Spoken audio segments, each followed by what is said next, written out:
বলে ফেলবেন হাসবুনাল্লাহ, এটা ডিলিং করবে কে তখন? চিল্লায় বলেন না তিনি কে?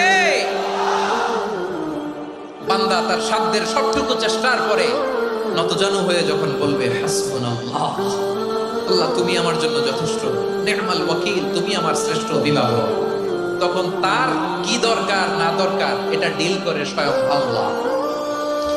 নিক্ষেপ করা হলো সাইয়েদনা ইব্রাহিমকে অগ্নিকুণ্ডলিতে। হাজার হাজার মানুষের দৃশ্য দেখার জন্য জড়ো হয়েছে এরকম বিশাল ময়দানে।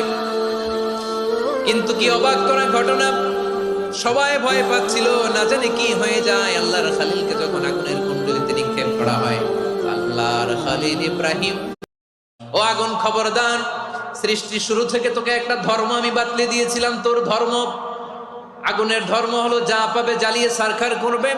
আল্লাহ বলল, ও আগুন, তোর ধর্ম দিয়েছিলাম তুই সব জ্বালিয়ে পুড়িয়ে সারখার করে দিবি, কিন্তু ক্ষণিকের জন্য আমি তোর জ্বালিয়ে দেওয়ার ক্ষমতাটাকে কেড়ে নিলাম, জ্বালিয়ে ভস্ম করে দেওয়ার ক্ষমতা আমি কেড়ে নিলাম। কুনি বারদান, ঠান্ডা হয়ে যা, কিন্তু এত বেশি ঠান্ডা হবি না আবার আমার ইব্রাহিমের জন্য সর্দি লেগে না যায়।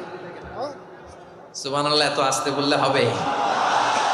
কুনি বারদান, বার্দ মানে বরফ, ঠান্ডা, ঠান্ডা হ, কিন্তু এত ঠান্ডা হবি না যাতে আমার ইব্রাহিমের কষ্ট হয়। আগুন বলে, আল্লাহ একবার বললাম ঠান্ডা হ, আবার বলো এত ঠান্ডা হবে